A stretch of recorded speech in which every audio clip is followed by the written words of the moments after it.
Hey everyone, and hopefully everybody is doing very well out there. Now, this is going to be a very interesting project. As I came to my senses and started to get rid of some amplifiers, I started with bringing in another amplifier, and it's going to be this one. Now, what is this? This is obviously a original Fender Brownface Deluxe amp. Except for it is not brown anymore. Someone has painted this over black somewhere in the past. Now, this was done a very long time ago. This is of course a downside, and of course this makes the amp not collectible at all anymore. Someone also put a really weird grill cloth on it. It kind of looks like a blackface era amp. To be honest, I actually do like this look a little bit. It has its vibe. But you know, since this painting was done a very long time ago in the past, somewhere maybe in the 70s or maybe even late 60s, this black paint maybe also has protected the toe legs from damage. Now, and with a bit of luck, a bit of love, and very, very gentle cleaning methods, I already got a really cool couple of tips from a Fender Vintage Amplifier Facebook group. This might be we might be able to clean off the black paint and uncover the brown toe legs. And then we have to put a new grill cloth on it and see if we can find something that looks original and at least a very good replica, and then we can bring this amp at least optically back to its original shape.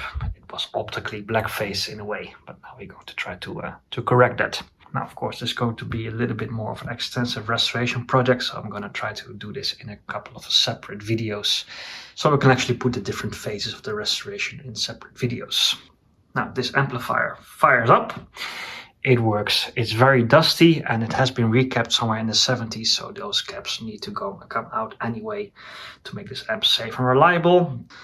The ancient dead cap ground system is still present in this amp, so that doesn't make it really safe to take on the road as it is. So here's what the plan is. I don't have a plan, but first we're going to take a tour around this amp and really investigate it in detail, and then we're going to take it from there. Wish you all a lot of fun with this. I'm sure I'm going to have a lot of fun with this. This is actually a pretty rare occasion.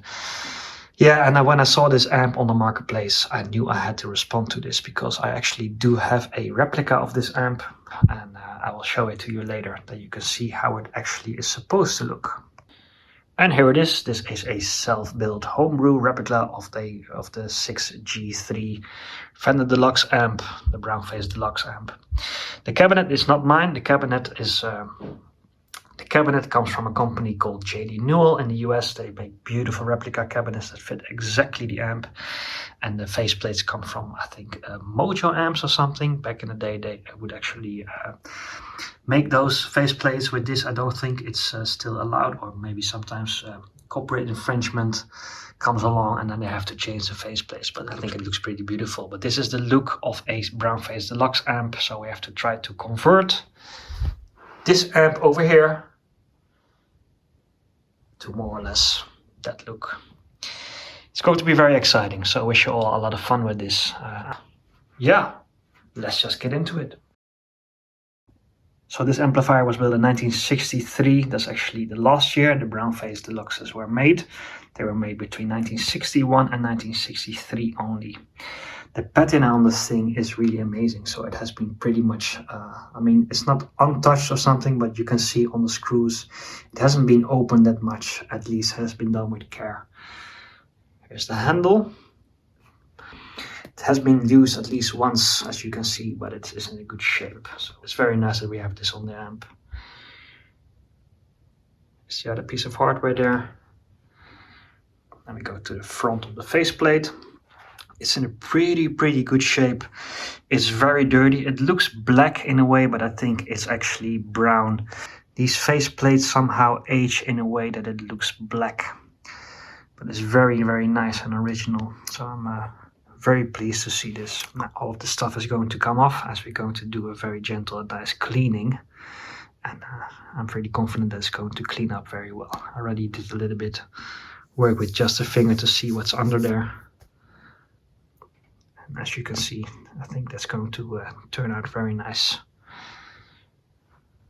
Now, let's look at the cabinet. So we have a lot of black paint.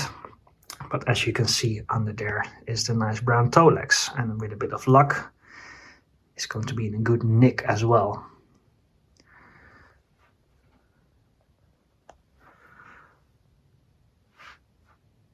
Now this is a very weird grill cloth.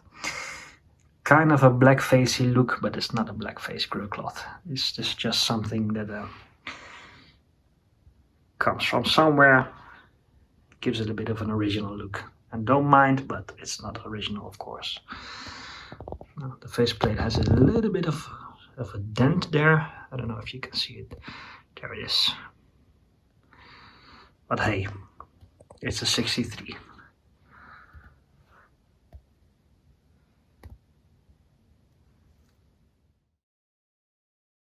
Now we go to the back.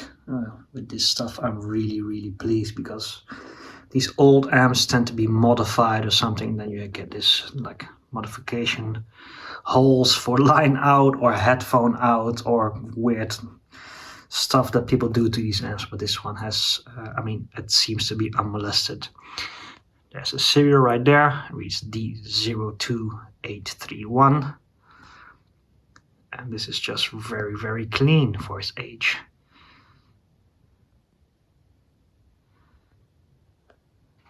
Pretty nice and dark yellow inscription on that fuse holder there. I think it's original. Now the back panel. I think it's original screws. Now maybe on the back of that back panel I will do my first testing with cleaning off this black paint. I got a few very nice tips from the community. I was actually thinking of lacquer thinner and then maybe some naphtha, but some guy gave me a golden tip of trying to just use car polish with a polishing head on the machine, and just first like properly polish this black, and then in the end the black is going to come off, but it's going to be in a very gentle way, so you will not damage any toe legs under there, but you will actually start cleaning off the black paint, and that's going to be a very nice and conservative method. Now I believe that is a original Oxford speaker. Man, it's really exciting how original this is. Here we go to the original tube chart.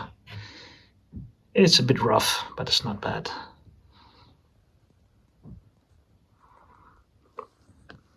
That's the original output transformer.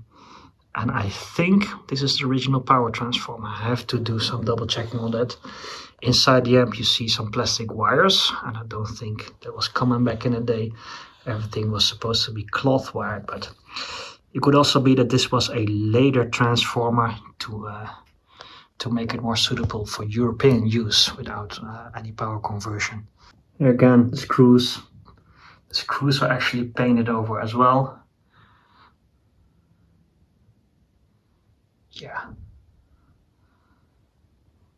I mean, it could be worse. I'm really happy that the original hardware is there. Right. Let's start to remove this back panel. I'm going to look inside the amp. Oh, before that we're going to look on the bottom of the amp, because this is a little bit of a downside, but on the bottom of the amp there's the least amount of black paint present.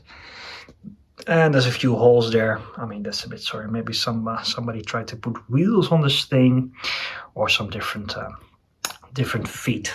But these are the original feet, so that's a pretty beautiful detail. We might be able to fill this up, but hey, let's just not do any unnecessary cabinet restoration just yet. I think we're just going to leave that as it is.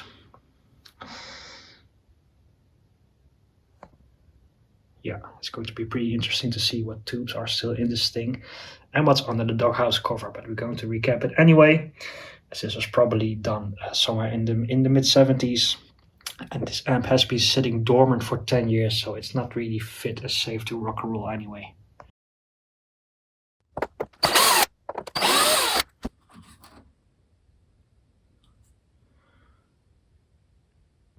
Okay, first look on the tubes. We have some Sylvianas there for power tubes.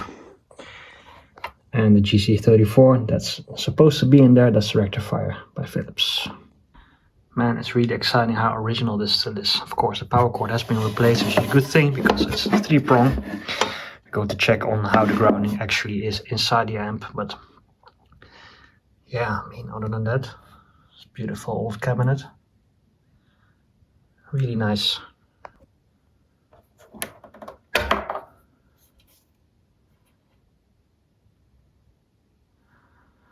There might be still a plastic cover missing on this. We're going to do some research on that. Right, the first looks on the circuitry. A couple of interesting things to be found here. Okay, as I mentioned before, it has been recapped. Those capacitors are somewhere from the 70s, I think, as well as this one. It's pretty weird stuff. Now, let's go from this side. So we need to remove these caps to be sure. I mean, it's also a bit weird that they left this such a long legs. I mean, that was necessary, but other than that, it looks very, very clean. I'm very pleased to see that the blue molded caps are still in there, except for here. But this maybe looks like a replacement. Ah, no, it's not. I think this is old stuff, but these are replaced. The values are correct though. Original ceramic caps, right there. Here is the death cap. This might even be a replacement death cap, but we're going to check and see if we can do this more safely. This is weird stuff. We of course have a diode here. Now this is probably still the original diode, but it was clipped off and a new diode was installed. Now, I mean, it doesn't look really fancy, but yeah, I think we're gonna just replace this and make it look a little bit more tidy and make it actually look more original as well. So other than that, man, I couldn't be more happy, I think. I mean, it's just very, very original and it's very, very clean. No holes whatsoever. You could actually consider to put protective diodes here on the rectifier. And this might be the original transformer after all, with just different taps. These are a little bit long wires, but hey, maybe we can actually clean this up a little bit, but not too much, of course. Now let's look at the tube side of the amp and look what's under that doghouse cover. Right, the tube side of things is going to be a little bit like unpacking Christmas gifts. We're going to remove the tubes anyway because we're going to clean the tube sockets. But let's see what we have. This is going to be maybe an RCA. Nope, it's General Electric. Ooh, nice, a vintage tongue sole.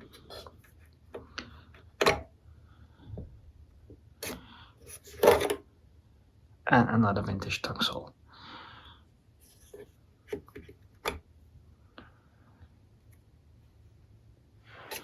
Here we have our Sylviana power tubes. Now it's a little bit, yeah, I made another video on the Princeton reverb restoration where I ended up replacing tube sockets. I don't want to do that in this amp, obviously. So we can maybe see if we can end up tightening the pins a bit to make this more solid, because you don't want your tubes to be rocky like this. If the tubes are rocky, it's going to result in bad contacts. And bad contacts is very bad for your amp, especially in the power section. It's going to stress the transformer and whatnot. Okay, let's see.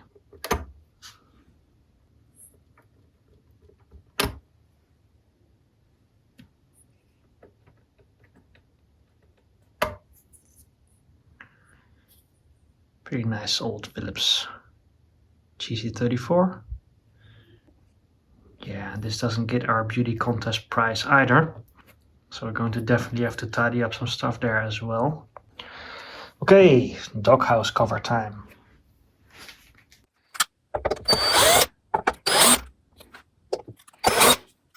Moment of truth. There's a little bit of glue under there. Ooh. Okay. That is weird. Wow, that's a weird capacitor over there. Okay, this is very, very interesting. Those are the original Astrons. They are 100% leaky at this point in time. And that's a very weird capacitor. Let's go to the other side of the amp. And there you can already see the electrolyte coming out of these. Except for that one. Okay, so that might be even a still functioning, non-leaky Astron, but they will come out anyway. To be safe, we're going to recap this properly, and we will also replace those resistors. They will probably check out fine, but we're going to replace these with some sturdy metal oxide versions. And we will store all of the parts and we will keep them in a box somewhere. And if I'm correct, that states 1962 and the week 28. And back here on the Oxford speaker, I now found out how to read the serial. That's going to be week 36 of 1962 as well. Now, still pretty mysterious about this one. The stamp actually looks like something from the Triad era, but those look a little bit different as well. So it's going to be very exciting if this would be actually a Triad. Meanwhile, I'm researching this in the community and we'll see what comes up. So I went ahead a little bit and also removed the other back panel. Check this out. I mean, I'm actually happy to see this crap, but that means like it hasn't been disassembled anyway. Here it is. I think it's beautiful.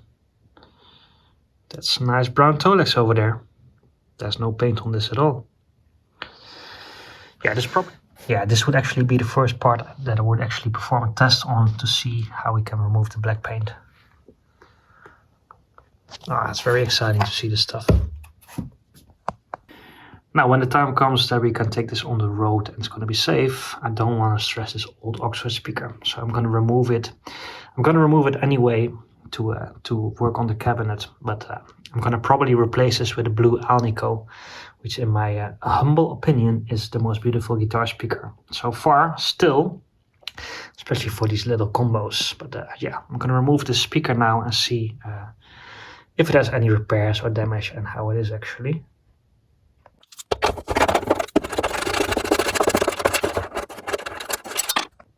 Ooh, the speaker is in a great, fantastic shape. It's a bit dusty and all, but that doesn't matter. There's no repairs whatsoever. It may be a little bit dry, but this is definitely a great little speaker here, which we have to be very careful of. And here is our chassis again outside of the amp, and the cabinet empty and prepared to start our work. And this will conclude our first part of this little series. In the next part, we're going to start working on the electronics. The plan is to recap this thing. We're going to replace the electrolytic capacitors, this one, and this one. This is going to be 25 microfarad at 25 volts with these three, and a 25 at 50 volts in the bias section. As this is a fixed bias amp, it's pretty important how it's biased to begin with. We're going to measure this resistor. If it measures within tolerance, then it's going to be fine. But if it measures without, it's a bit bulby, no? No, I don't think it is. We might end up replacing this to be sure. We're going to remove the death cap circuitry and replace this with a regular 21st century proof grounding system. I am a little bit on the fence on this. We can remove the faceplate and clean it that way properly. We can also just go ahead and clean this with everything just in place. I mean, I kind of feel sorry to remove it. I mean, we might do unnecessary damage and we have to be very careful anyway, but you know, I think we can get pretty good results with everything just in place, and be very careful with this stuff. Okay, we're going to clean all the pots with some deoxit and make sure everything is nice and tidy. It was very crackly when I fired it up for the first time. Actually, a little bit sorry that I fired it up for the first time. The schematic calls for a 16, 16, 16 and a 10. I don't know what this is, probably the right value, but this is I think a 16. Does it say somewhere? Yeah, it's actually a 16.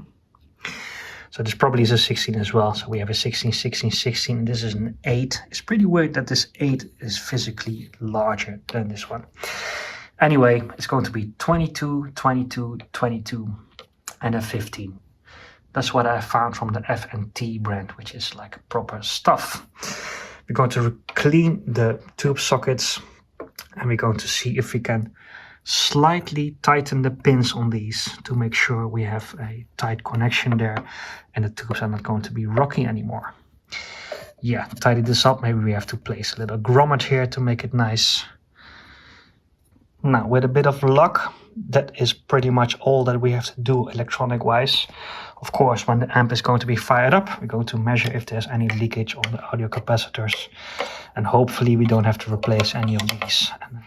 We also have to measure everything through and see what we come up with. I mean, the plate resistors tend to be a little bit noisy and stuff, but Okay, now have a lot of fun, have a great weekend. I have no idea which day it is now, but hey, we'll see you guys in part number 2.